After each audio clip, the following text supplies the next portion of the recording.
Bienvenue, moi, c'est Flora, et aujourd'hui, je t'embarque pour un grand voyage au cœur de l'économie circulaire. Un circuit en 5 étapes pour explorer et comprendre tout ce qui se cache derrière cette grande thématique. Troisième arrêt, l'esplanade du recyclage. Dans l'économie circulaire, le plus important pour l'environnement, c'est le recyclage. Faux! Le recyclage est important, oui. Il permet de limiter les déchets et d'économiser certaines ressources. Mais seul, il ne suffit pas. Imaginons une situation.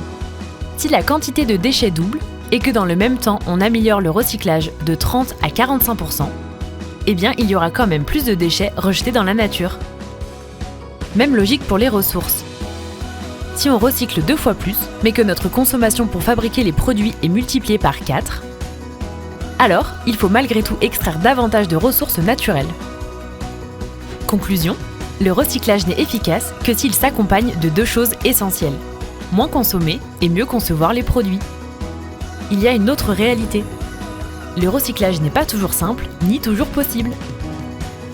Les produits modernes sont souvent très complexes. Ils contiennent de nombreux matériaux mélangés, parfois en quantité minuscule. Et ce n'est pas le seul obstacle. Parfois, c'est l'innovation technologique qui joue contre le recyclage. Par exemple, une tentative de recyclage des terres rares des lampes fluocompactes, lancée en 2013 par Rodia Solvay, a été abandonnée quelques années plus tard lorsque les prix ont chuté et que les LED ont remplacé ces lampes. Existe donc la filière de recyclage. Alors, quelle est la vraie priorité ?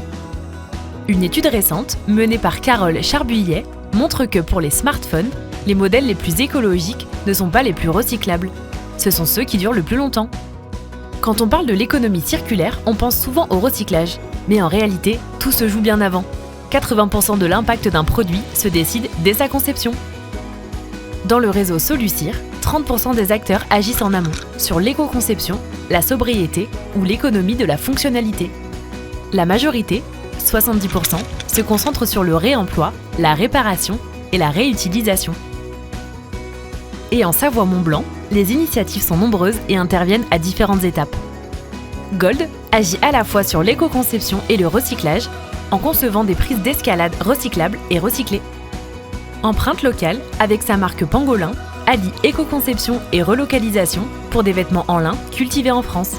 Et Cities développe l'économie de la fonctionnalité avec l'autopartage. Alors, la vraie question n'est pas seulement comment recycler plus, mais plutôt comment éco-concevoir et produire moins de déchets dès le départ. Prêt pour la suite ?